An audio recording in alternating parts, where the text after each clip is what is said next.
Como buey al matadero. Una novela corta por M.J. Vélez. Este es un trabajo de ficción. Si algo se parece demasiado a tu vida, no es mi culpa. Consulta con tu terapeuta y alégrate de que no estás tan solo. La vida se reduce a dos cosas: saber cómo conseguir lo que quieres, saber que vale la pena querer. Shane Parrish. Como buey al matadero. Primera parte. La grande dame. Él la siguió de inmediato como un buey que va al matadero. Era como un ciervo que cayó en la trampa, en espera de la flecha que le atravesaría el corazón. Era como un ave que vuela directo a la red sin saber que le costará la vida. Proverbios 7:22-23. Capítulo 1. Cuando recibí su mensaje tuve una erección. Así, sin más. No fue amor, ni ternura, ni nostalgia. Fue sangre encendida, carne despierta. Antes de que los guardianes de la moral levanten la ceja o cierren este libro con fingida dignidad, les advierto. No es una confesión, es una evidencia. Una reacción física tan inevitable como el sueño o el vómito. Si esto les perturba, háganse un favor y cierren el libro, porque lo que sigue es mucho peor. Si son humanos como yo, y lo son, también han sido víctimas de impulsos que no pidieron, pero obedecieron. Esta historia no se puede contar sin bajar al sótano, sin encender la luz en esa habitación donde el cuerpo y la culpa se confunden. Hablo de una unión tan breve como un orgasmo y tan devastadora como un crimen, como mi caso. Si ya leyeron el relato oficial, si creen conocer la versión del tribunal, lo lamento. Les mintieron. No los culpo, todos queremos creer en la justicia, pero la verdad se fabrica bajo la toga, donde también late el deseo. No busco compasión, busco juicio, y para eso tendré que desnudarme hasta la médula, confesar cada impulso, cada miseria, cada cobardía, porque solo si muestro mi podredumbre podré probar que aunque ruin no soy un asesino. Un simple mensaje, unas pocas palabras en una pantalla, fue todo lo que se necesitó para sacudir mi mundo, para desenterrar fantasmas y llevarme al borde de un abismo del que ya no hay retorno. Esto no es una historia de amor, es una advertencia. Mujer ajena es un pozo profundo. El mensaje en sí era inocuo, casi burocrático. Asistiré al Mangiaonga en agosto. Nos vemos en Piedmont. Pero entre ella y yo había historia escrita con saliva y uñas. Noches de lenguaje corporal, donde los gemidos sellaban pactos y las promesas se tatuaban con dientes. 2 décadas después, esas 9 palabras levantaron la tapa del ataúd donde yacían nuestros restos, y respiraron. Mientras leía, Úrsula, mi esposa, mi Penélope, de noches insomnes, vomitaba en el baño por el 3er mes de gestación. El sonido gutural de su agonía atravesó la puerta, mezclándose con la lluvia que golpeaba los cristales. 15 años de matrimonio, 2 hijas que aún olían a leche tibia, y ahora un tercer latido que nos desgastaba. Ella se deshacía en cuerpo, yo en deseo. Llevábamos semanas sin tocarnos. Ese mensaje llegó como un sobre debajo de la mesa, corrupto, obsceno. ¿Y por qué no? Imaginé ir a Piedmont a disfrutar como un patricio, a comer, coger y beber bajo el feroz sol italiano. Su foto de perfil reavivó mi carne con memorias prohibidas, sus muslos mordiendo mi cintura, sus gemidos ahogados contra almohadas baratas, la manera en que masticaba las sílabas de mi nombre como uvas maduras y el olor carnal del amor. La euforia inicial se diluyó, dejando una inquietud viscosa, una pregunta. Supongamos que voy, me dije. Supongamos que todo ocurre, que nos entregamos como antes, cuando fue legítimo, como si el tiempo no hubiera pasado y el pecado no existiera. Supongamos que lo que pasa en Italia se queda en Italia, igual que las cenizas de emperadores y santos. ¿Y si allá me muero? ¿Y si se muere ella? No es raro que los vivos de pronto dejen de estarlo. Qué desastre morir de esa manera. Pensé aliviado por mi espíritu cauto. No quería arruinar los recuerdos de mi matrimonio feliz y dejar el amargo sabor de una traición. No era la primera vez que ella escribía. Yo solía ignorarla. Incluso la había bloqueado. Pero cambiaba de número. Me encontraba. Insistía. Y justo ese día, esa mañana, me encontró vulnerable. Extrañaba al hombre libre que alguna vez fui, al soñador, al desvergonzado. Me sobraban excusas y me faltaba coraje. Mi primer error, de muchos, fue responderle. No, le respondí. Miento. Eso no fue lo que dije. Tenía curiosidad. Su mensaje había despertado algo más fuerte que la decencia, mi vanidad, y esa vieja melancolía que uno cree haber superado. ¿Tú y yo solos? Fue mi verdadera pregunta. No tenía intención de ir, no era más que una fantasía, pero la vanidad me impulsaba a hurgar, a conocer sus verdaderas intenciones. Quería su admiración, su deseo, su aprobación. Sí, me respondió. Ahora, ¿cómo podía decir que no? Y debía haberlo hecho porque sin saberlo iba como buey al matadero. Capítulo 2. Hubiera bastado con ignorar su mensaje, bloquearla de nuevo y seguir con mi vida. Una vida que, aunque no perfecta, no daba motivos de queja. Ninguna hija me había salido boba, y mi relación con Úrsula era sólida. No peleábamos. Compartíamos casi todo con confianza. Casi todo. Nunca le conté, por ejemplo, que solía quedarme frente al gimnasio de pole dance junto al supermercado, admirando la elasticidad de mujeres que giraban como diosas en torno al tubo. Tampoco le hablé de mis visitas furtivas a perfiles de influencers apenas vestidas, ni de mis desvíos ocasionales por rincones oscuros de Internet. Hay cosas que solo sabe Dios. Y yo. Me consolaba pensando que la mayoría de los hombres compartían este problema, aunque en mi cabeza resonaban las palabras de mi madre. Mal de muchos, consuelo de tontos. Era tonto, sí, pero el deleite en el cuerpo femenino era un placer innegociable. A ver quién se anima a tirar la primera piedra. Mi matrimonio estaba bien, y sin embargo me picaba la carne. Mi esposa no bastaba para saciar mis bríos, y mi trabajo en el periódico, aunque era un sueldo seguro y cómodo, me había alejado de mi verdadero sueño. Lo pienso y te digo, le contesté, pero lo que realmente quería decir era: déjame ver cómo le invento una historia a mi mujer para justificar un viaje a Piedmont. Úrsula no desconfiaba de mí, no tenía por qué. Sin embargo, tenía que fabricar una buena razón para ausentarme un par de días mientras ella, embarazada, se hacía cargo de nuestras 2 hijas. No era fácil. Por donde lo mirara, lo que maquinaba era injusto con ellas. Recordé los años en que Calipso y yo fuimos novios, cuando el amor se nos revelaba en su forma más brutal. Descubrimiento. Ni ella conocía hombre ni yo mujer. Nuestro primer beso, húmedo y torpe, me despertó una picazón que me hizo descubrir que mi cuerpo guardaba un cañón. De ahí en adelante, nuestro noviazgo consistió en yo extendiendo los límites y ella frenando mis avances. El juego era adictivo, buscar rincones para desatar los besos y avanzar sin llegar. Solo con cerveza se abrían nuevos candados. ¿Por qué esperar hasta agosto? Si hemos de vernos, veámonos ya, le dije, como el adicto impaciente que no ve la hora de inyectarse. Úrsula era madrileña, y llevábamos varios años viviendo en la capital española. No solo era una de las ciudades más bonitas del mundo, sino también la casa del Real Madrid. Allí encontré un hogar, la familia de mí. Mujer me acogió con una condición: no podía ser hincha de otro equipo. Era un chiste, claro, pero desde mucho antes de dejar México, yo era un obsesionado del fútbol y simpatizaba con el equipo merengue. Y es que, para pesar de los mexicanos, nuestro fútbol era y sigue siendo mediocre. El fútbol de verdad, como los quesos y los vinos, estaba en Europa. Mi suegro me ayudó a conseguir un puesto en el periódico deportivo más importante del país.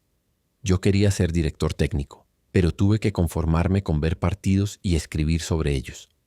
No era difícil inventarme un viaje a Francia o Alemania. España tenía jugadores y entrenadores en ambas ligas. Podía justificar mi presencia en alguna rueda de prensa. Logré que mi jefe me otorgara la cobertura del partido de Champions que jugaría el PSG, un equipo con entrenador y jugadores españoles.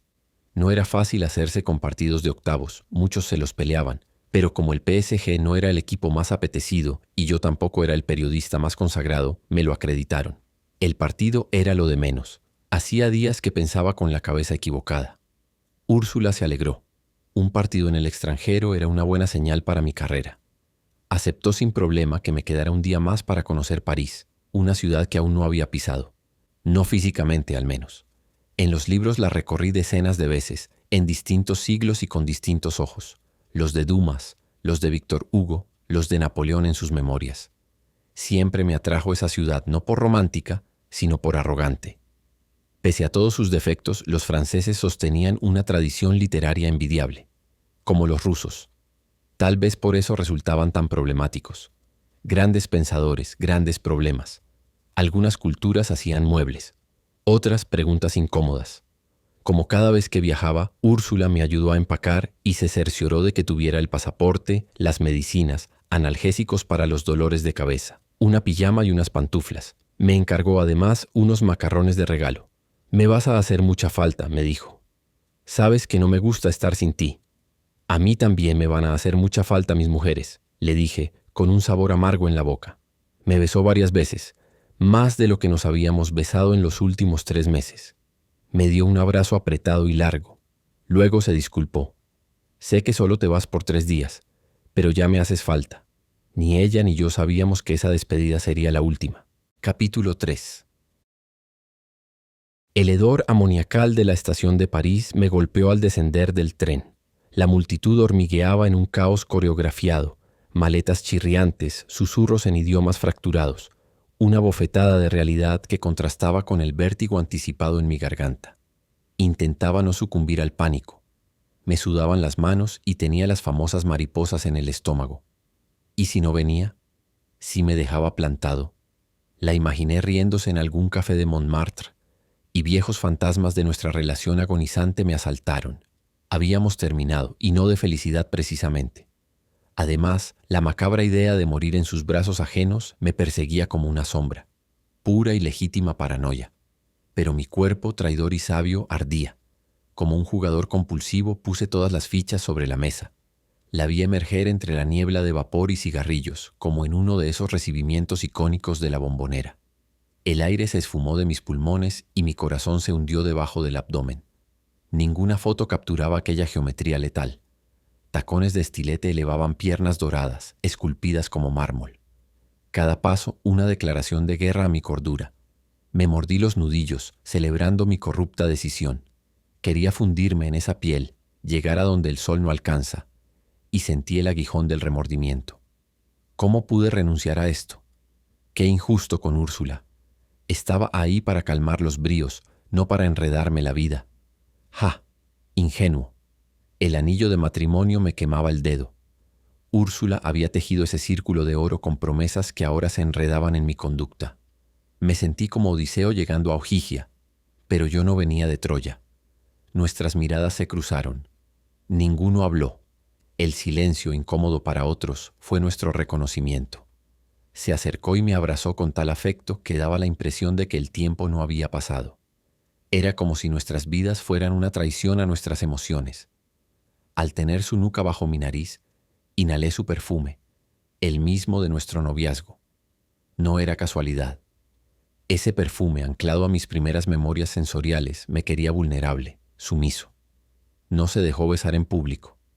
Nada ha cambiado, pensé, equivocado. Aquí no, dijo, seductora, su control perfecto. La inclinación de sus hombros, la travesura en sus ojos, la sutil extensión de sus labios. Se giró y caminó. Quería que la siguiera, que la viera, que la deseara. Y cada zancada suya revelaba unos glúteos trabajados a punta de sentadillas y peso muerto. Joder, me regocijaba en mi suerte. Su andar había cambiado. Ya no era la joven insegura, sino una mujer en control. Los hombres se desnucaban por llevarse el recuerdo. Si algo tenía Calipso, era destreza para dejar el horno prendido. Al cruzar las puertas del Salón Proust en el Ritz, el presente se desvaneció. El aire era denso y tenía el dulce aroma del té de bergamota que flotaba desde las mesas. Se escuchaba el tintineo de las copas de cristal, el roce de las cucharillas de plata contra la porcelana, el susurro de las conversaciones ahogadas por las cortinas pesadas. Todo sonaba a un pasado ajeno pero envolvente. En las paredes de madera rebotaba la luz de las arañas de cristal, creando una intimidad dorada y roja que se derramaba sobre los muebles tallados. Los espejos, enormes y antiguos, reflejaban no solo nuestros cuerpos, sino también los fantasmas de quienes por ahí ya habían transitado. El recuerdo de ciertas imágenes es como un amigo al que no podemos dejar de visitar, escribió Proust. Y allí las imágenes del pasado parecían cobrar vida, como si el tiempo fuera solo una ilusión. Todo olía a nostalgia, a un mundo remoto que ya no existía pero que, de alguna manera, seguía vivo. Y entonces, como intruso en aquel santuario, el perfume de Calipso. Aquel olor me transportó de golpe a la penumbra de un auto estacionado, a promesas que nunca cumplimos, a peleas que quedaron sin resolver. Era un aroma que no pertenecía a París ni a mí, pero encajaba en aquel escenario de lujo y melancolía. El Salón Proust era un lugar donde el tiempo estaba estancado. Calipso y yo, dos fantasmas atrapados entre la opulencia del Ritz y la sombra de lo que pudo ser, sabiendo que nada de aquello debía estar sucediendo. Pidió vino, yo whisky. Algo fuerte. Necesitaba calmar el hambre al adolescente que despertaba. Su sensualidad era una bruma cálida, una caricia, invisible que se adhería a la piel como la sal a la brisa marina. Sus pechos firmes y redondos se insinuaban bajo la seda del vestido como si el tejido celoso luchara por contener su plenitud. Cada movimiento, cada respiración encendía un deseo que luchaba por liberarse, pero que la cortesía mantenía a raya. La tensión crecía, un preludio silencioso como la calma que precede al penalti que decide la final. ¿Te gusta lo que ves? Sus ojos miel brillaron como dagas bajo la luz tenue. Mi garganta se cerró. Asentí. ¿Qué harías si no estuvieras casado?, preguntó, su voz un susurro que acarició mi abdomen. Su dedo rozó el escote de su vestido. Mis labios se humedecieron. ¿Te gustaría oler?, dijo, acercando su dedo a mi nariz. Inhalé y su aroma detuvo el tiempo. Los sonidos se alejaron y me sentí mareado.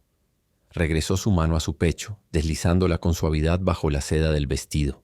¿Te gustaría probar?, susurró, acercando su dedo a mis labios. Con una delicadeza exquisita, recorrió el contorno de mi boca hasta que mis labios se abrieron y su dedo rozó mi lengua. Mantuve una fachada de indiferencia, pero mi cuerpo era un volcán.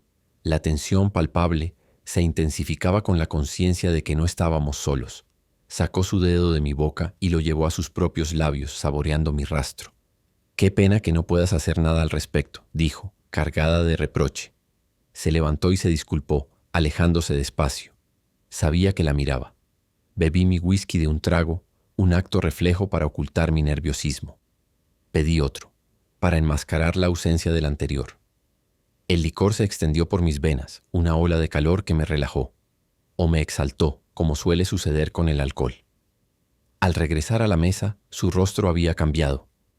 El maquillaje dulce y delicado había cedido paso a un ahumado oscuro y dominante, realzando la intensidad de sus ojos y la provocación de sus labios.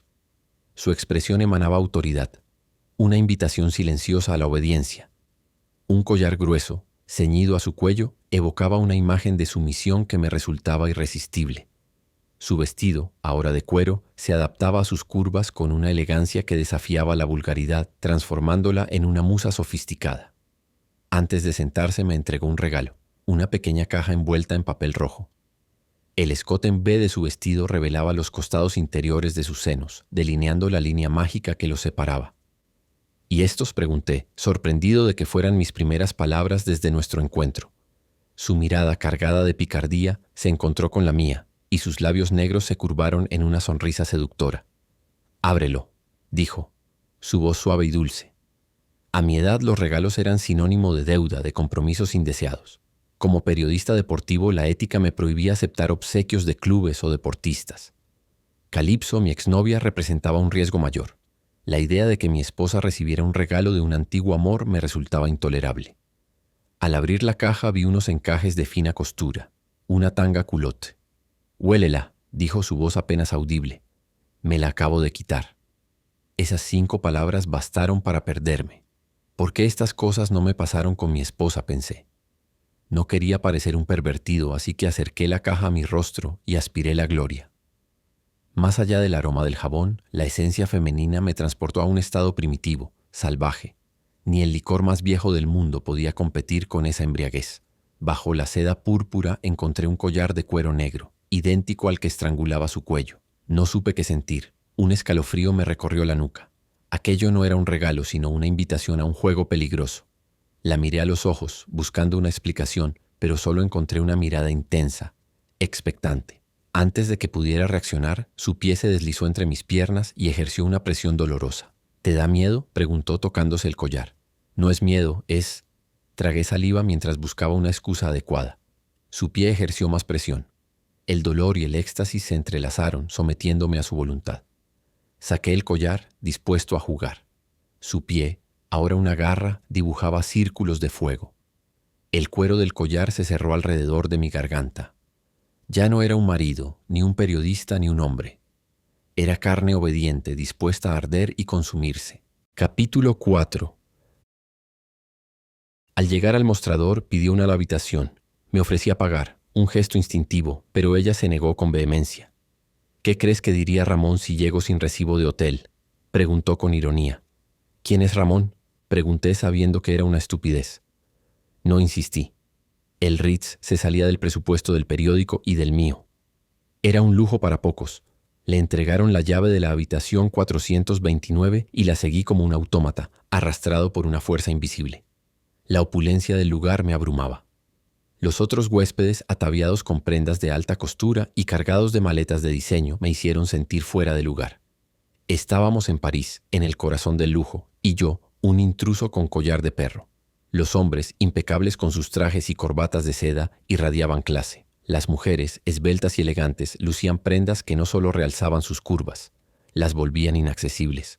Calipso me pisó el pie con violencia cuando me vio desviando la mirada hacia ellas. ¿Te distraen? Su voz era dulce, pero sus ojos eran dagas.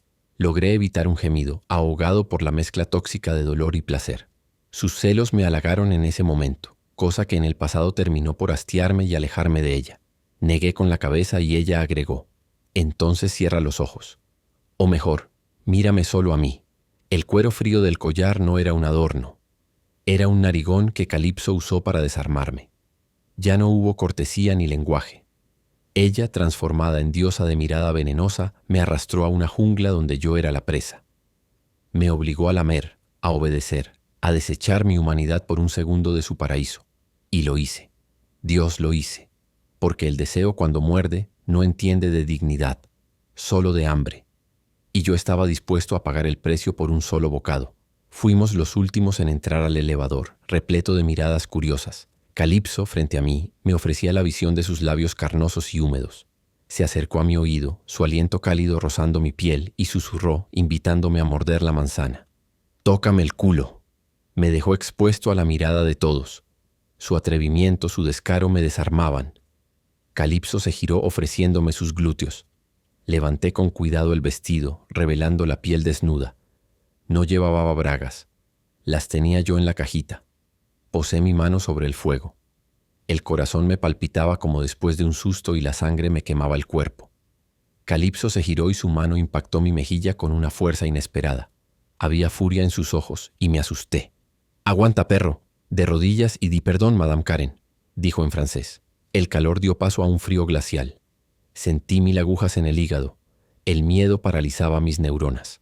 Mi rostro, antes encendido por el deseo, palideció.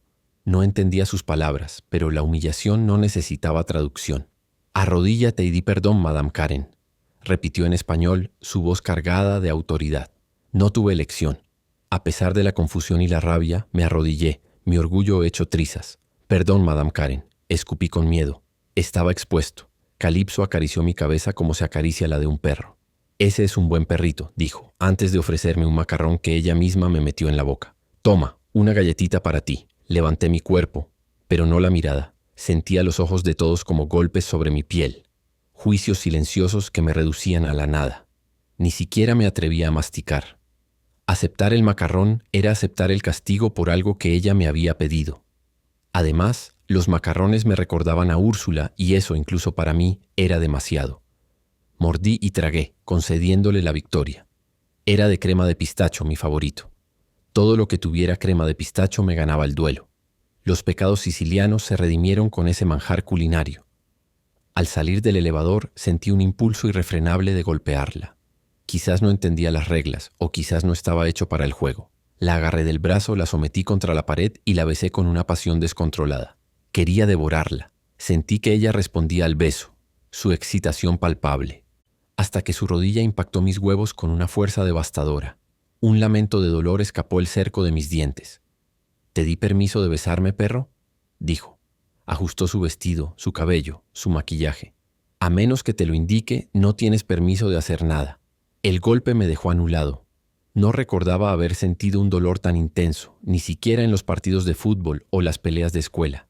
Este dolor, como los placeres que lo precedían, era un territorio inexplorado.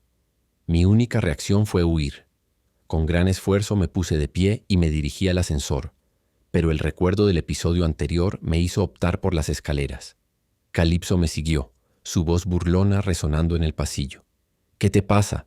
¿O es que ahora eres gallina? ¿Te asustan los juegos? ¿Gallina yo? Jamás. Me detuve reflexionando. Hasta ahora el juego, si es que podía llamarlo así, me había dejado perplejo, pero la curiosidad me impulsaba a descubrir sus límites y sus recompensas. ¿Qué sentido tiene un partido si no se puede ganar? Tú te lo pierdes, dijo, dándose la vuelta. Sus firmes y carnosas piernas se movieron en dirección contraria a la mía, y sentí que una oportunidad única se esfumaba. Ignoré mi sentido común, que me advertía del carácter retorcido de la situación, y me dejé llevar por la fascinación que ejercían sus movimientos. Corrí tras ella, la detuve y la sometí contra la pared, esta vez protegiendo mis partes bajas. «Explícame el juego», dije. Ella suspiró como si mi pregunta hubiera roto el hechizo. Acercó su boca a la mía y con su lengua lamió mis labios. «Si necesitas que te lo explique, gallito, no estás listo para jugarlo», dijo y continuó su camino. «No vine a jugar, vine a verte, que es lo que tú me pediste», dije, mordiendo el tú con saña. «¿Yo te lo pedí?». Se irguió fingiendo indignación, pero su mano tembló levemente al ajustar el collar de cuero que llevaba. «Tú insististe, sí, por años. Yo dije que fuéramos a Mangiaonga. Tú sugeriste París», dijo. «Sugerí París porque en Piedmont no hay fútbol», repliqué, más áspero de lo que pretendía. «O sea que estás aquí por el PSG». «El PSG me interesa tanto como un manual de instrucciones». «Estoy aquí por ti», dije acercándome. «¿Cuál manual de instrucciones?». Sus dedos juguetearon con mi cinturón. «Es un decir. Nadie lee los manuales». «Hay manuales de manuales, gallito», insistió. «El punto es que el PSG me importa un pepino». Estaba perdiendo la paciencia. «Por ejemplo, el manual de nuestro juego, ¿te interesa?», dijo con sensualidad mientras se daba la vuelta y caminaba hacia la habitación. La seguí, atraído por su indiferencia. «La primera regla. Aquí solo soy Madame Karen. Tú eres...». Dudó un instante buscando la palabra correcta. «Perro. A secas». De nuevo estaba enganchado en el juego. Me gustó eso de Madame Karen. Tenía un aire de sofisticación y perdición. Ella introdujo la llave en la cerradura. La luz verde parpadeó y se abrió la puerta. Cruzó el umbral sin dejarme pasar. Señaló sus labios con el índice y luego llevó su dedo hasta el esternón. Era una instrucción. Obedecí, claro, no sin dudar si la había entendido. Incliné mi cabeza y besé el punto exacto que me indicaba. Luego señaló su nariz, haciendo el gesto de inhalar. Después su vientre. Me puse en cuclillas, feliz de que por fin hablábamos el mismo idioma. Al apoyar mis manos en sus caderas, me las golpeó como a un niño necio. Sin manos. Acerqué mi nariz a la tierra prohibida y me embriagué. Madame Karen se señaló la lengua. Seguí con anticipación el trayecto al que conducía su dedo. El tiempo parecía alargarse, expandirse como en el calor del Caribe, donde todo corre en cámara lenta hasta que finalmente se posó sobre su glúteo derecho. Me arrodillé y posé mi lengua sobre el cuero intruso de su vestido. Estaba cálido y liso. Deseaba tocarla, pero no tenía permiso. Todavía. Al ponerme de pie me sonrió, me besó los labios y dijo: «Bonne nuit, perrito». Me empujó y cerró la puerta. Solo entonces entendí que no había venido a verla. Había venido a perderme. Capítulo 5. Empecé por reírme, un intento vano de disimular mi frustración, y llamé a la puerta. «Señora Karen, ¿puedo pasar?». La evitación me superaba y estaba dispuesto a tumbar cualquier muralla que se atravesara. «Madame Karen», dije, la rabia filtrándose en mi voz. La puerta permaneció cerrada, un muro infranqueable. Una rabieta silenciosa me invadió mientras me dirigía al vestíbulo, decidido a reservar una habitación. Aunque tuviera que gastarme una fortuna, Calipso se había convertido en una cima que debía conquistar. El conserje me informó que no había habitaciones disponibles. Quise morderlo o escupirle en esa corbata impecable que lo hacía verse más humano que yo. Lo sabía. Mi ropa barata y el collar de perro me delataban como un intruso en su mundo de mármol. Pues a la mierda con sus 5 estrellas. Salí a buscar algo acorde al presupuesto del periódico, pero sin reserva. Solo encontré antros que parecían decorados por un daltónico en crisis. Sábanas naranja contra cortinas rojo sangre, espejos rotos fingiendo ser arte moderno. Mi piel aún ardía. Olí sus bragas como consuelo. El deseo me atravesó como una descarga. Ardía el sol entre mis piernas. Necesitaba alivio, pero el teléfono vibró. Temí que fuera mi esposa incapaz de fingir normalidad. Pero era Calipso. Una foto de su espalda desnuda, arqueada como un puente hacia el cielo, y un mensaje. Mañana veremos si has sido buen perro. Si no, descubrirás que el infierno no es un lugar, sino una espera. Y yo tengo las llaves. Hasta mañana. La muy hija de la gran puta, mascullé. Mi cuerpo era un volcán, pero ella controlaba la erupción. Respiré hondo. Autocontrol, maldita sea. Tenía que obedecer y respetar las reglas. El baño prometía un alivio glacial, pero bastó abrir la puerta para que el asco me detuviera. El horror estético hizo innecesario el castigo. Las baldosas no eran negras, eran costras de hollín pegadas al suelo. El rejunte blanco, inflamado de moho verdoso, resumaba un brillo baboso al contacto con la humedad. El aire olía a orín fermentado y derrota. El espacio no solo era pequeño, era una cloaca vertical que oprimía los hombros, como si el cuarto mismo quisiera recordarme mi lugar.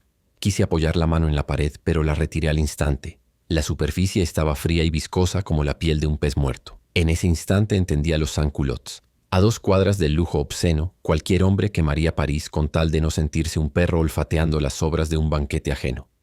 Me negué a acostarme en esa cama. Las sábanas naranjas, manchadas de quién sabe qué, olían a sudor rancio y desinfectante barato. Salí a la calle buscando algo, cualquier cosa que me permitiera dormir. En una tienda de esquina compré un plástico grueso y un juego de sábanas blancas, las más baratas que encontré. Al menos eran limpias. Cubrí el colchón con el plástico como si envolviera un cadáver, y luego extendí las sábanas nuevas sobre él. El contraste era casi obsceno. Aquel cuarto mugriento, con sus cortinas rojas desteñidas y sus paredes agrietadas, ahora tenía una isla de blancura en el centro. Me acosté, pero el plástico crujía con cada movimiento. No dormí bien, obviamente. Además de la incomodidad, me atacaron los remordimientos. En casa tenía una cama deliciosa que compartía con Úrsula y que con las constantes invasiones de las niñas nunca estaba fría. Y no había mayor gozo que despertar bajo la mirada curiosa de sus ojos. Esa cama, que ahora parecía un paraíso perdido, tenía todo lo que amaba en el mundo. Y la había cambiado ¿por qué? ¿A razón de qué arrebato? A las 5 de la mañana vibró el teléfono. No era la alarma, sino una videollamada de Calipso.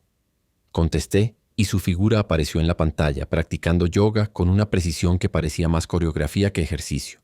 Llevaba un culote azul y un sujetador deportivo del mismo color. Su cuerpo era una escultura viva, músculos definidos, piel tensa y dorada. Sus piernas extendidas me ofrecían una visión exclusiva del origen del mundo. «Necesito que me cuides», como antes, dijo, cambiando de postura y dejando su trasero en primer plano. «Tráeme el desayuno, café sin leche, sin azúcar». Antes de colgar, me dictó una lista detallada. Su dieta rigurosa y obsesiva explicaba su cuerpo. Anoté cada detalle con la precisión de un cirujano. No podía fallar si quería comerme el postre. En el Ritz logré que me prestaran una báscula. En el buffet medí cada ingrediente al gramo. 120 gramos de huevo revuelto sin aceite, 50 gramos de espinacas, 60 gramos de aguacate, 10 gramos de aceite de oliva, etc. ¿Quién come así?, pensé. Llamé a su puerta y me hizo esperar. Chingada madre, cómo me exasperaba esperar. Me sentía como un mensajero de Uber, como un esclavo que construye un palacio que nunca ha de habitar. Cada segundo frente a esa puerta cerrada era un recordatorio de mi lugar en su mundo. Útil, pero desechable. Finalmente abrió. Semidesnuda, su belleza era tan cegadora que por milagro no dejé caer la bandeja, o mi mandíbula, o mis dientes. Alguien que se ve así, pensé, era la dieta materializada. Tomó el desayuno, me besó la mejilla con una sonrisa que sabía a victoria y cerró la puerta. Volvió a cerrar. La puta madre que me parió. Le pegué un patadón a la puerta, furioso, cavernícola. Ella reapareció imperturbable. «Perrito, paciencia», dijo, acariciando mi rostro con una mano que olía a menta salvaje y tierra húmeda, como un jardín después de la lluvia. «Espérame en el restaurante». Besé su mano desesperado por tocarla, por sentir algo más que su piel fugaz. Intenté empujar la puerta, pero la cadena de seguridad me detuvo. La frustración me consumía, pero recordé el viejo dicho: Perro que muestra el hambre no come. Me hice para atrás dejando que cerrara la puerta. Tenía que cambiar de estrategia. Capítulo 6. Escribí un pequeño artículo sobre las posibles alineaciones del partido de esa noche. Lo envié al editor y su respuesta no tardó en llegar. ¿Estás bien?, me preguntó. ¿Por qué? Le respondí, aunque ya sabía la respuesta. Porque lo que me acabas de enviar no parece tuyo.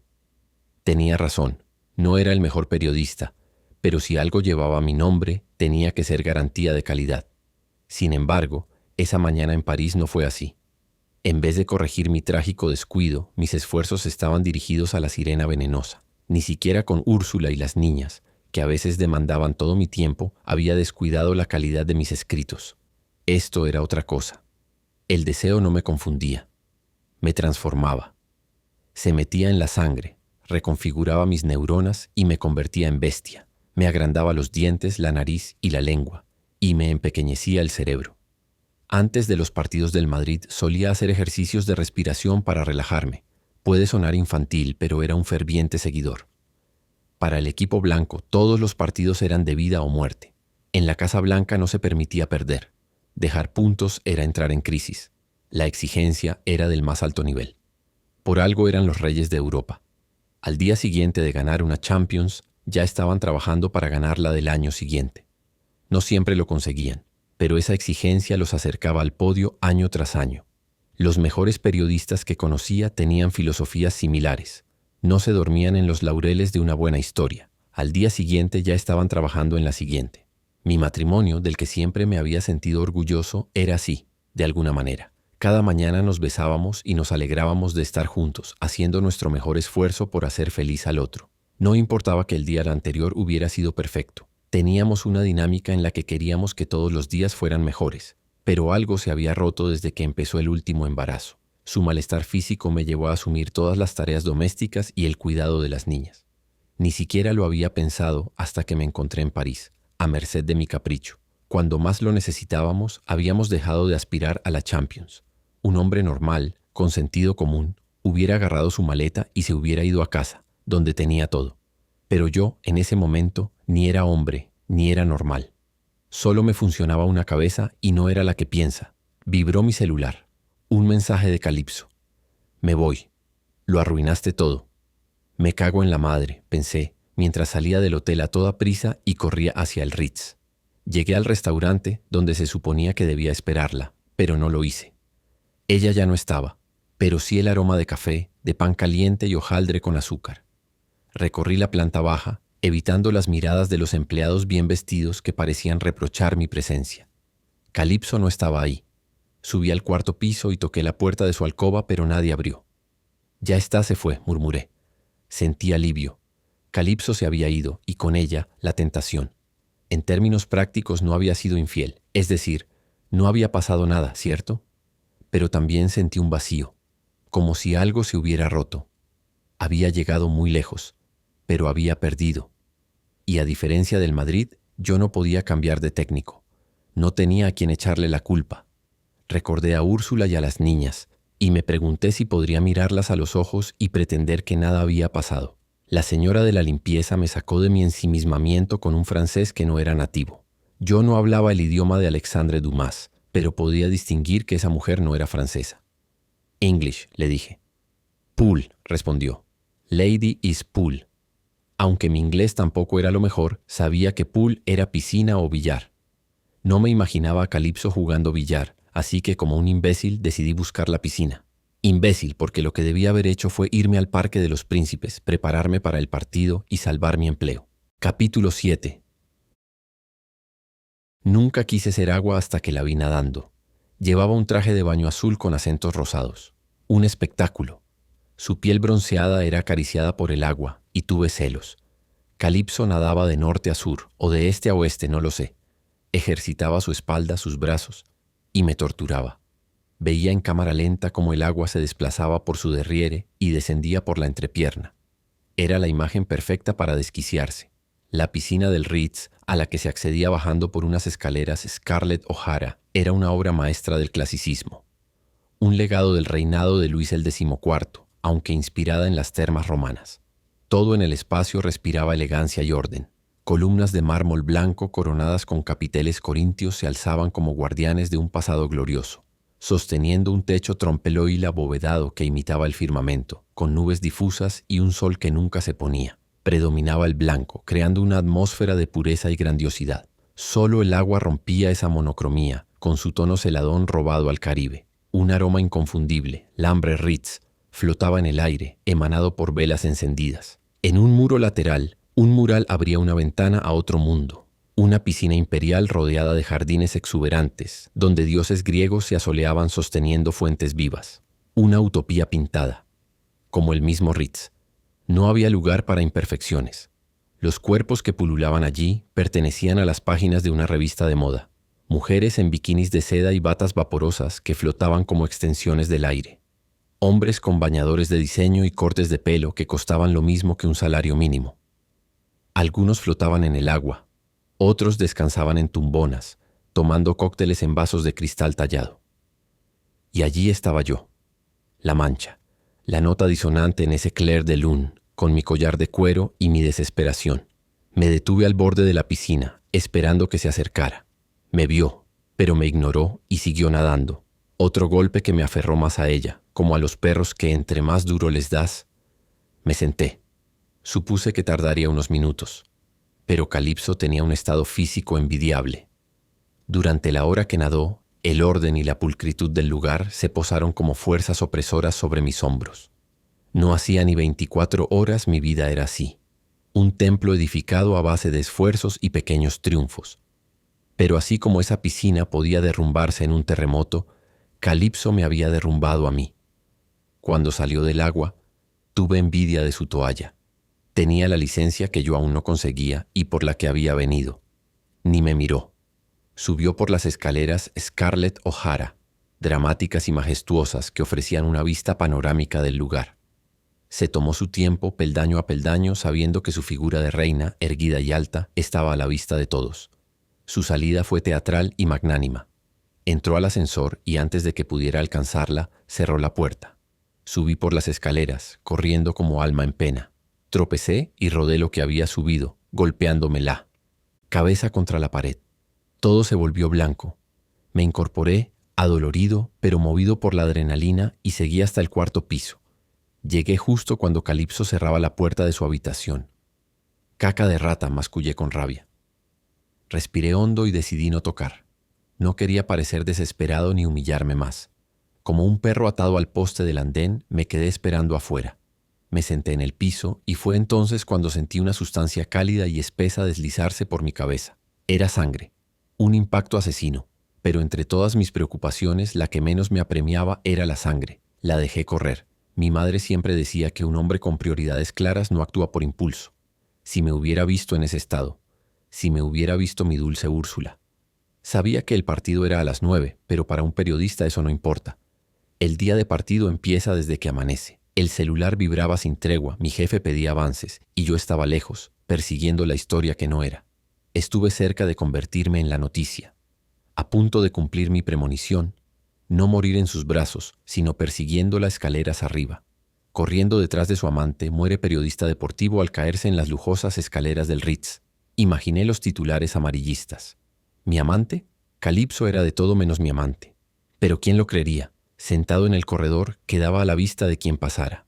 Tan sumido estaba en mi miseria que, cuando una pareja mostró preocupación por mi estado, no entendía a qué se referían. El hombre insistió. ¿Necesita asistencia? Tenía una voz gruesa y firme como quien está acostumbrado a ser escuchado. Su vestimenta al estilo old money me hizo sentir pobre, lujo silencioso, prendas de alta calidad en tonos apagados. Traje de lino beige, camisa blanca de cuello abierto, mocasines de piel a medida, sin reloj, pero con el porte de quien controla el tiempo. La mujer a su lado, igual de refinada, llevaba un vestido de lino crudo, sencillo pero ajustado, con un cinturón de cuero que marcaba la cintura con discreta elegancia. El cabello recogido en un moño bajo, dejando ver unos aretes de perlas diminutas que brillaban sin alarde. En sus manos, un bolso de piel sin logotipos, pero con esa aura de exclusividad que solo los iniciados reconocen. Ambos irradiaban una confianza serena, como si el mundo girara a su ritmo. Entonces entendí que hablaban de la sangre en mi cabeza. I'm good, thank you, dije levantando el pulgar. No quedaron muy convencidos, pero siguieron su camino llevándose la elegancia consigo. ¿Qué más podían hacer? No debieron pasar más de 60 minutos, pero a mí se me hizo una eternidad, hasta que de pronto la puerta del 429 se abrió.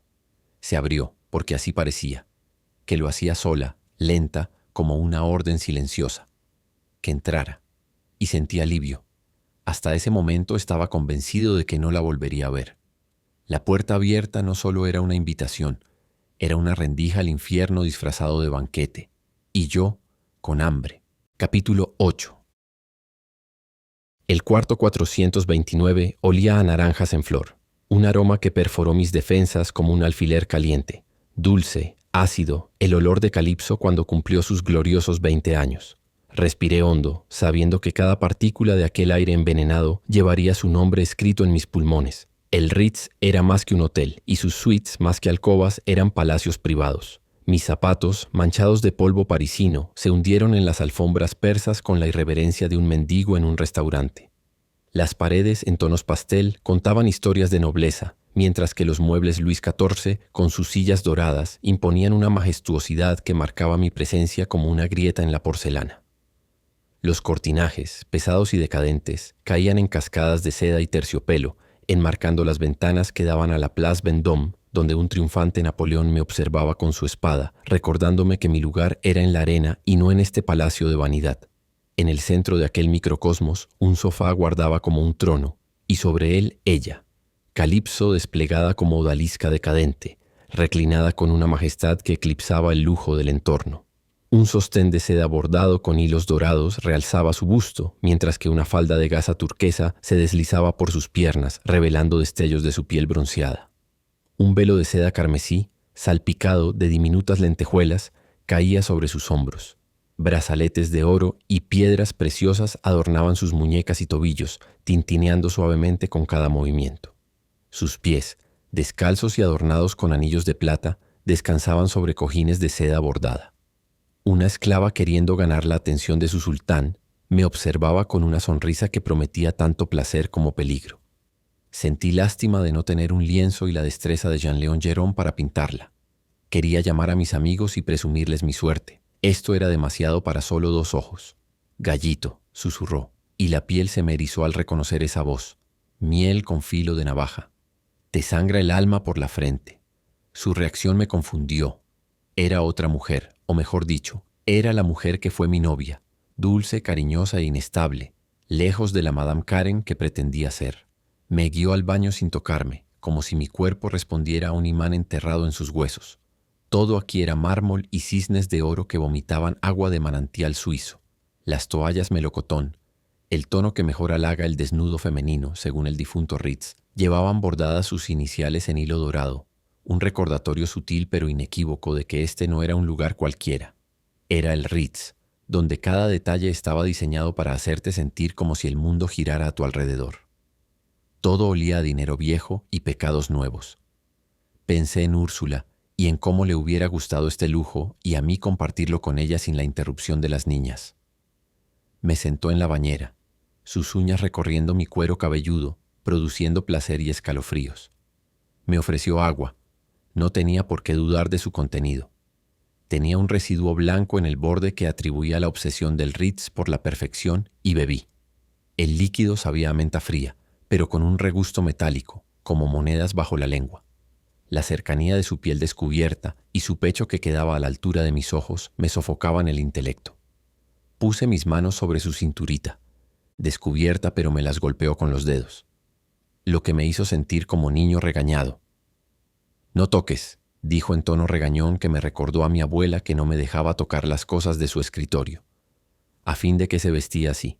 Trataba de discernir sus verdaderas intenciones.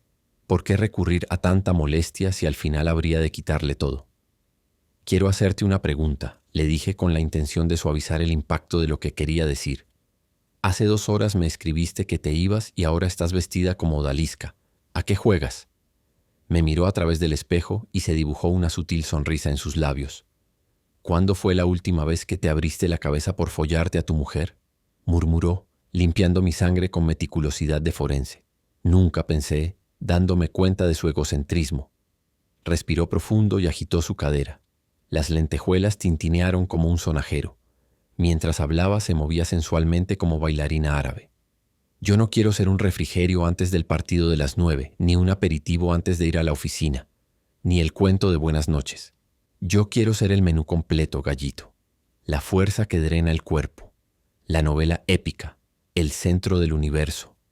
Ahora sus dedos presionaban mi herida como queriendo exprimirme el alma. Quería arrancarle la poca ropa que llevaba. Los muros que contenían la presión del agua estaban a punto de ceder y me sentía capaz de inundar una ciudad entera. Gallinita, su apodo escapó de mis labios, un error que quebró su respiración. Sus lágrimas cayeron sobre la camisa que Úrsula me planchara 3 días atrás. Le molestaba mucho que usara ropa arrugada. No eran perlas de tristeza, sino plomo de resentimiento fundido. Me obligó a mirarla. En sus pupilas ámbar danzaba el fantasma de la chica que despertó en mí los sueños que viví con otra. No hay nada que quiera más que tenerte en mis brazos, le confesé abrazándola por detrás de la cintura y pegando mi rostro a su abdomen desnudo. El aroma de su piel me estimuló los sentidos. Pero ella seguía esquivando mis avances. Se apartó de mí con brusquedad. Era insoportable. ¿Sigues teniendo pesadillas con ese penal fallado en el 2003, gallito?, dijo, los labios rozando mi herida. Aún te despiertas gritando «hierro, marca a Ronaldinho». Zrenia me estremecí. Ni Úrsula conocía ese detalle. La mención del penal fallado, un eco de mi juventud, resonó con brusquedad en mi memoria. Reviví el momento, la presión, el sudor, el grito ahogado de la multitud. Qué absurdo que un penalti fallado tantos años atrás aún me causara pena. Otra cosa es que fuera italiano y recordara el fallido penalti de Baggio. Ese sí que debía doler.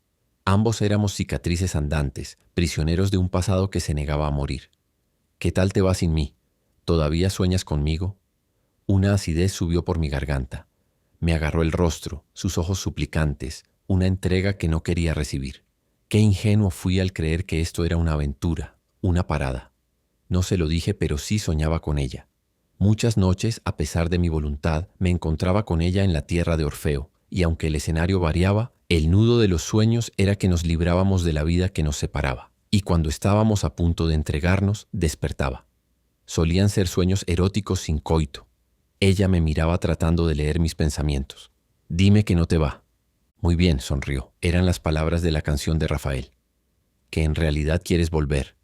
Pero yo no quería volver. El deseo que me corroía era otro. Hambre de ser el hombre que fui, el que creía que el mundo cabía en mis sueños. El que no sabía que los matrimonios se ahogaban en sacar la basura, lavar los platos y doblar ropa.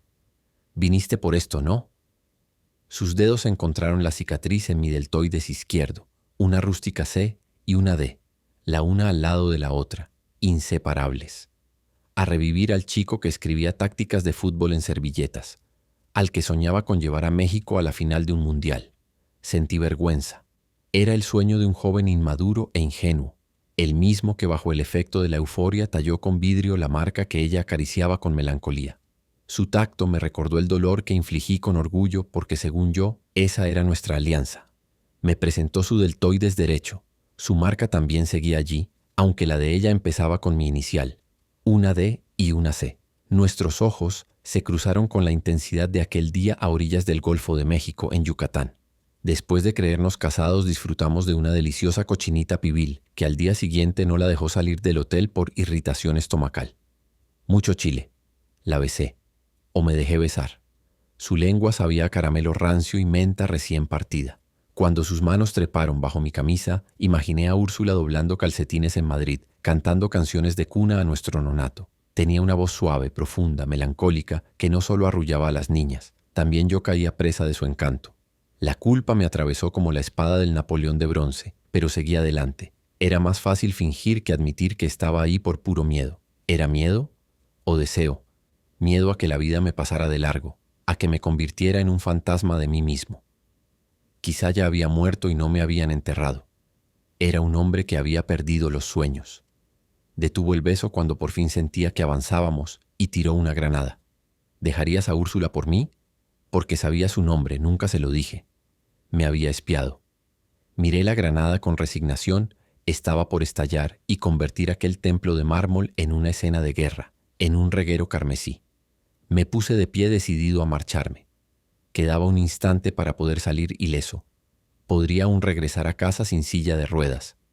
No voy a dejar a mi esposa, Calipso, le dije y cerré los ojos esperando la detonación. Soltó una carcajada, un sonido quebrado y metálico, como si se burlara de un chiste que solo ella entendía. Sus ojos, oscuros y brillantes, revelaban una mezcla de rabia y tristeza. Su voz tenía el veneno del resentimiento. «A la niña bien de Madrid la dejaste ayer que saliste de tu urna de cristal», dijo con una mueca diabólica que me heló los huesos. «Reconócelo. Te casaste con ella porque tiene dote y apellido de alcurnia, pero te aburre. Mírate, eres un pinche sonámbulo». En el espejo nuestros reflejos parecían extraños. Ella, una escultura de deseo y rencor. Yo, una sombra del joven que había sido. Ella me recordaba todas las aspiraciones que tuve y no logré. Fui un gallo. Gallito, el apodo de nuestro noviazgo, cuando según ella yo la había despertado de una vida aburrida, al final yo me había dormido en el confort y la mediocridad. «Quiero que veas algo», dijo, sacando su teléfono. En la pantalla, un niño posaba con uniforme de colegio suizo. «Cumple 18 años en septiembre. Tiene tus pómulos, ¿lo ves?» Sentí un vapor frío subirme por la nuca. «Me dejaste embarazada, gallito», dijo. «Yo jamás haría algo así», escupí, pero las fotos seguían pasando. El niño en la playa, en Navidad, aprendiendo a montar bicicleta. El día que terminamos no me dijiste nada, me defendí. Fue tu regalo de despedida. Me enteré un mes después y fue cuando apareció Ramón. «¿Quién es Ramón?», repetí la estúpida pregunta. «¿Sabes qué es lo más gracioso?», dijo perturbada. «Ramón cree que es suyo. Pobre idiota, firmó el acta sin preguntar por fechas. Los hombres siempre ven lo que quieren ver. No creo que ese sea un problema exclusivo de los hombres», reviré. Luego pensé, le llama idiota, aquella relación no debe ir muy bien. Yo estaba perplejo. La cabeza me daba vueltas y sentí sueño como si estuviera drogado. Me entró la risa y solté una carcajada. «A los pocos meses de que terminamos te fui a buscar porque me hacías mucha falta y a pesar del drama te seguía queriendo, pero entonces te vi agarrada de la mano de otro tipo y tenías panza hinchada de futuro y supe que lo nuestro era pasado», le dije. «Mentiroso», me gritó rasgándome el antebrazo con sus uñas. Vi que me salía sangre pero no me dolía y me pareció raro. Flotaba en una nube de bienestar. Me sentí tambalear. Se apoderó de mí un sueño incontrolable. Escuchaba mi voz pero sonaba balbuceo de borracho. Las naranjas en flor olían ahora a formol. Calipso avanzó, deslizando el collar de cuero negro entre sus dedos como un verdugo que elige su herramienta. «¿Sabes qué quiero, gallito?», susurró, deslizando el collar entre sus dedos. «Quiero que sientas todo lo que yo he sentido, que te despiertes con la certeza de que algo falta, que abraces a tu esposa y no te alcance, que la risa de tus hijas tenga una grieta, que te rías y pienses en mí sin saber por qué. Quiero colarme en tu rutina, en tus silencios, en tus erecciones y en tus derrotas. Que me odies, sí, pero que no puedas escapar, porque eso fuiste tú para mí, gallito. Durante años. No me dejaste, me infestaste. Me convertiste en sombra, en fiebre, en espectro. Y ahora te toca a ti vivir conmigo, aunque no quieras, aunque regreses, aunque te arrepientas». Aunque su confesión rozaba la locura, no sentí miedo. Sentí vanidad. Una mujer como ella, bella, feroz, inolvidable, me había llevado en su cabeza durante casi 2 décadas, como un parásito envuelto en deseo. Qué enferma gloria, qué premio envenenado. Pero detrás del vértigo y la euforia química, algo en mí gritaba. Las historias con obsesiones no terminan en canciones de amor. «Gracias», balbucé. Ni sabía lo que decía. Mi lengua era una piedra. «Te burlas de mi sufrimiento», susurró. Y entonces lo supe. No había forma de escapar. El suelo comenzó a ondularse. Las lentejuelas de su velo se multiplicaron en el aire, convertidas en luciérnagas ebrias. Intenté agarrarme al borde de la bañera, pero mis dedos resbalaron sobre el mármol. En mi oreja izquierda, el tintineo de sus brazaletes se transformó en un rumor de cadenas arrastrándose por pasillos lejanos. La oscuridad me recibió con la frialdad de una tumba abierta. Antes de perder la conciencia, la escuché decir desde muy lejos: «No quiero matarte, amor. Quiero quedarme a vivir en tu sistema nervioso». Capítulo 9. Cuando recobré la conciencia fue como emerger de un pozo de alquitrán. La oscuridad no era ausencia, sino una entidad viva adherida a mis párpados, densa como brea, caliente como fiebre. Mis miembros, extendidos en una X de rendición, palpitaban bajo las correas de cuero que mordían mi carne con la ferocidad de un dogma. La bola de metal en mi boca me reducía a bestia sometida, como un caballo salvaje al que han quebrado el espíritu. La tensión mandibular era tan extenuante que cualquier relajación amenazaba con fracturar mis dientes. Lo más humillante eran los hilos de saliva rebeldes que resbalaban por mi cuello, fríos y persistentes como la vergüenza. Intenté hablar, pero solo brotaron gemidos, sonidos guturales que me avergonzaron hasta la médula. El aire espeso, cargado de emociones condensadas, pesaba como plomo en mis pulmones. «Pobre animal confundido», dijo Madame Karen con voz acariciante. «¿No es esto lo que pedías a gritos, Canis Major?» La voz de Madame Karen, nunca Calipso, ese nombre era una crisálida que había devorado al emerger, cortó el aire como un bisturí. ¿No es delicioso despertar atado sin destino ni control? Desnudo de excusas, desnudo de voluntad. Negué como el aleteo inútil de una polilla clavada en un cuadro de terciopelo. Un chasquido, un silbido en el aire. El primer látigo llegó como un alfabeto de fuego sobre mi abdomen. 15 letras de dolor que deletreaban en sumerio: «Aquí yace el último suspiro de tu dignidad». La piel se hizo papiro, ella su escriba. «Relájate», susurró. «Esto no es un castigo, es un bautismo». Su voz descendía como aceite por la columna vertebral. «No necesitas entender», continuó. «Solo sentir. Eso que has negado por años. Ese deseo de rendición. Reconócelo, viniste por esto. Nunca te importó que fuera yo tu gallinita, querías un cuerpo y daba lo mismo quien fuera. Querías liberarte, y yo te concedo el placer pero no la libertad». Su risa era un relámpago contenido, el chasquido eléctrico de una tormenta aún sin desatarse, flotando en el aire como ozono antes del rayo. El látigo volvió a caer, esta vez buscando los límites del Edén entre mis muslos. Gemí, pero algo dentro de mí, algo vergonzosamente profundo, le dio la bienvenida. «Ah, por fin», dijo, rozando mi muslo con la uña. «El animal canta. Gallito despierta». Me quitó la mordaza y el aire entró como legión romana saqueando una aldea gala. Apenas logré susurrar: «¿Qué chingados, gallinita?». El látigo selló mis labios antes de terminar. «Madame Karen», corrigió con calma, «juguemos a Perséfone y Hades, pero recuerda, ya mordiste la granada». Lo que siguió fue una sinfonía impía. No un acto sexual, sino una misa negra. Cada caricia era filo, cada pausa, un abismo. Sus manos tejían placer y dolor con la precisión de una sacerdotisa maldita. Una pluma rozaba mis costillas antes de ser reemplazada por la punta de una vela encendida. Me arrastró por las estaciones de un viacrucis libidinoso. Lengua, cera, hielo, clavos de presión. Mi piel se convirtió en pergamino, su cuerpo en evangelio blasfemo. Una doctrina sin salvación. Ella evitaba la redención de mi cuerpo con la crueldad de un cirujano, transformándome en mártir de una fe pagana, y mi existencia entera amenazaba con estallar como un animal sacrificial en el altar del deseo. Elevaba mis sentidos para arrojarlos al vacío. Me llevó al límite exacto donde el alma tiembla pero no cae, y cuando creí que no podía más, me empujaba un paso más allá. Madame Karen me arrastró a fronteras corporales inexploradas, a placeres que desconocía mi cerebro y grababa con la intensidad de un adicto. Era imposible que el sexo volviera a ser lo mismo después de Karen. Vibraba entre el éxtasis y el suplicio, pero entregado, completamente esclavizado a su capricho. Su crueldad no la conocía hasta que me quitó la venda de los ojos y dio por terminada la sesión sin haberme concedido el ansiado clímax.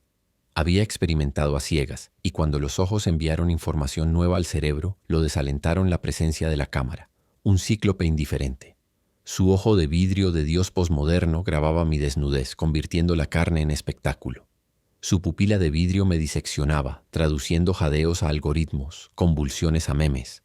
Busqué los ojos de Calipso y encontré 2 hoyos negros. La ventaja de los párpados cerrados es que no había visto mi propia carne mancillada. Ahora contemplaba la piel irritada, el mapa de abusos. Ella se había sumergido en una oscuridad depresiva, típico en ella después del coito. De novio se ponía melancólica, pero ahora era un estado destructor. ¿Por qué filmaba?, se pregunté. La desnudez era una forma de exposición, pero la idea de que el mundo me viera me daba pánico. Esta mujer era Ciclón con rostro de brisa. Callé, pero la imagen del video propagándose como virus en redes, Úrsula, amigos, conocidos, me estranguló. No podía permitirlo, aunque siguiera atado y excitado. La presión en mis testículos era termonuclear. Hubiera preferido la muerte en ese lecho. El celular sangró. Las simples cosas de Chabela Vargas. Su voz de tierra agrietada cantaba que el amor es simple y a las cosas simples las devora el tiempo. Cada sílaba me rajaba el pecho como cuchillo en fruta madura. «Gallito», dijo con tono de entierro, «vete y no me busques más». Mi sangre hirvió. «¿Cómo que no me busques más? Yo nunca te busqué. Prométeme tu devoción y seré tuya, para siempre». Estuve dispuesto a mentir, a jurarle el cielo, la luna y todo el firmamento, a construirle un Taj Mahal. Estuve dispuesto a vender mi alma al diablo por alivio, pero no fui capaz. No era mi estilo engañar, aunque mi presencia en esa cama, en ese estado, en ese video, era un engaño. ¿Y el video sí?, pregunté. Ella sonrió, pero era una mueca perversa, como una máscara de carnaval rota que en vez de celebrar la vida, anticipa la tragedia. Me recorrió un escalofrío.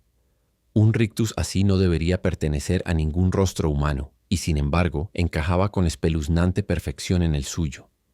Madame Karen se desvaneció. Quedó Calipso, una mujer que parecía haber vivido 100 años en una noche. Su rostro ya no brillaba. No quería venganza, tampoco redención. Quería desaparecer. «¿Sabes qué quería, Gallitos?», dijo. «Que sintieras todo lo que yo sentí, que me tuvieras dentro como un veneno lento, no por rencor, por justicia». Callé. Recordé que por esto había terminado con ella. Así era siempre, dramática, teatral, inestable. Que sí, que no. Extrañaba el amor simple con Úrsula, menos eléctrico pero reconfortante. Esto era vértigo que confundía cada neurona. Calipso siempre había buscado ser el centro de atención, la creadora de experiencias inolvidables. Tal vez esto era su forma de arte, un espectáculo retorcido donde el dolor y el placer se entrelazaban en una danza macabra. O quizás en el fondo buscaba desesperadamente sentirse viva, sentir algo real en medio de la monotonía. No se intimidaba con los excesos, eso estaba claro. Los abrazaba, los convertía en su patio de recreo. Ella quería que yo, Darío, su gallito, su esclavo, su víctima, me hiciera adicto y volviera a ella. Conmigo podía ser Madame Karen. Y una parte de mí, lo admito a mi pesar, se sentía atraído por esa oscuridad, por ese abismo de posibilidades. Pero no era la oscuridad de Calipso lo que me aterraba, sino la mía propia. «Prométeme que no harás nada», susurró, pero me pareció escuchar lo contrario, un ruego a que hiciera algo, a que la sometiera de la misma manera y abusara de su cuerpo. Prometí. Mentí. Sin borrar ese video no me iba de ese cuarto. Al desatarme, el cuarto olía a sudor, a cítricos marchitos, a fin de función. Mis músculos eran cables rotos, la rabia un tumor. Ella era silueta fundida en penumbra, fantasma de su drama. El video. Le arrebaté el celular y la agarré del pelo. Ella gimió, pero no de dolor. Por un instante nuestros papeles vacilaron. ¿Era posible invertir la balanza? Su risa entonces, un cristal quebrado, me recordó la verdad. Éramos dos espejos enfrentados reflejando vacíos. «Prometiste», susurró. En sus ojos vi nuestro pacto no dicho. Hambre dual de verdugo y víctima. Mentí.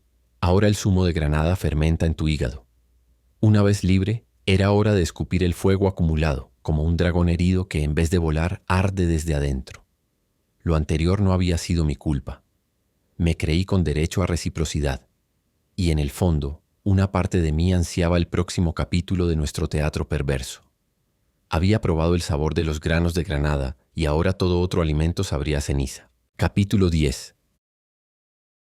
El tercer amanecer parisino, el de mi regreso, me encontró con un dolor de cabeza que parecía protesta sindical.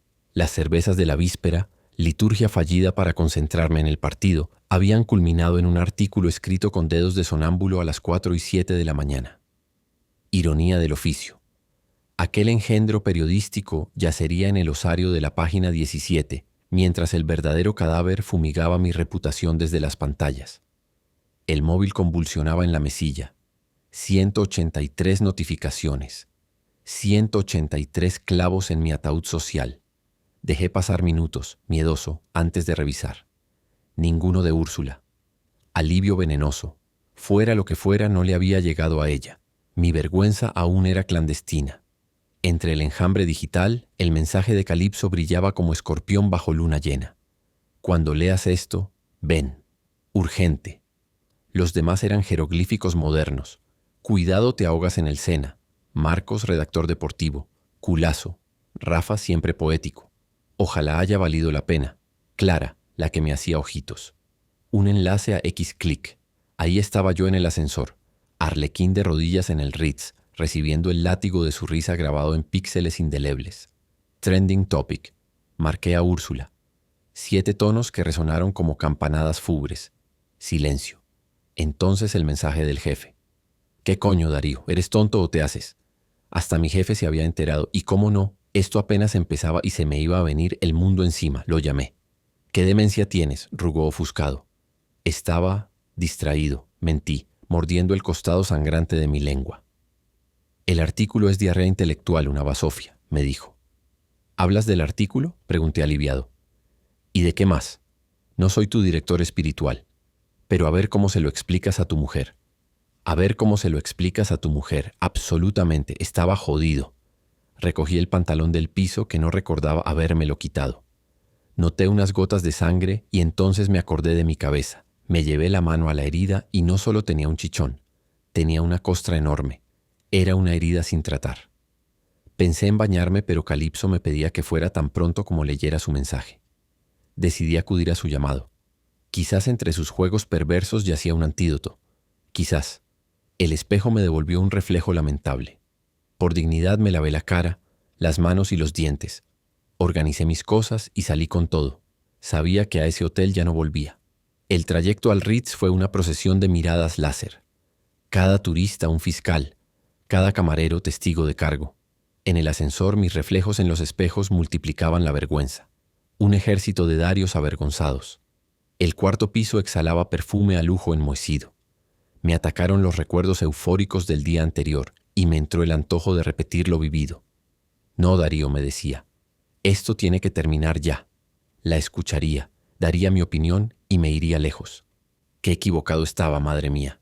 Ante la 429, 3 golpes que resonaron como detonaciones. La puerta se dio con gemido de alcoba vieja. ¿Calipso? El silencio olía a flores cortadas y metal oxidado. Avancé. Error de guión en mi tragedia griega. Nadie advierte el instante preciso en que la existencia se fractura, y por más que lo hubiera advertido en ese momento ya era demasiado tarde. Ahí yacía Calipso, desnuda, extendida en diagonal sobre las sábanas de satén, brazos y piernas dispuestos en esa X que tanto le gustaba. La luz matinal doraba sus curvas como a reliquia bizantina. Tenía los ojos cerrados, quizá pretendía, pero su postura era una clara invitación. Joder, qué obra maestra, susurré, mordiendo el deseo mientras desabrochaba mi camisa. Sus pezones erectos, el vientre arqueado, todo coreografiado para el vértigo. ¿Cuántas horas habría pasado diseñando esta puesta en escena? Trepé a la cama con delicadeza. No quería perturbar ese cuerpo de mármol. Como no hubo señas de rechazo, deduje consentimiento. Al tocarla, la física traicionó la poesía. Su muslo tenía la temperatura del mármol en invierno. ¿Gallinita? La sacudí como a muñeca de porcelana. No jodas, esto no es gracioso. Al apoyar la mano en su costado para besarla, noté la rigidez cadavérica. Su piel tenía la flexibilidad de una bolsa de suero intravenoso. Reinó el silencio. La observé con detenimiento. Su pecho, su rostro, ya no con deseo, sino con horror. Sus párpados dejaban ver un blanco sucio. En su cuello, una equimosis en forma de media luna. No la mordí anoche, ¿o sí? El pánico ascendió por mi espina dorsal en oleadas electrolíticas. De un brinco bajé de la cama. Me sentí expuesto como el Napoleón de la plaza. La historia lo juzgaba y ya no podía defenderse. Mi cabeza se inundó con flashes del día anterior. Sus llantos, sus resistencias a entregarme el celular cuando le jalé el pelo. Prométeme que no harás nada. Yo arrancándole el móvil de las manos. Su risa de cristal roto. Hoy, huir. Escapar de este tableau vivant que me señalaba como autor. Napoleón desde su columna de bronce sonreía desde su trono. ¿Crees que Waterloo fue mala suerte? Observa tu Waterloo personal, petit imbécil. Planeé rutas de fuga en mapas mentales. Bruselas, Tánger, Cancún. Pasaporte falso, efectivo. Nada de rastros digitales. Úrsula me esperaría en algún lugar del mundo. Un error no define al hombre, ¿verdad? En el umbral volví la cabeza. La luz matinal acariciaba su cadáver como amante post-mortem. El presentimiento había susurrado desde el primer mensaje, pero como Sísifo moderno, elegí empujar la roca del deseo colina arriba.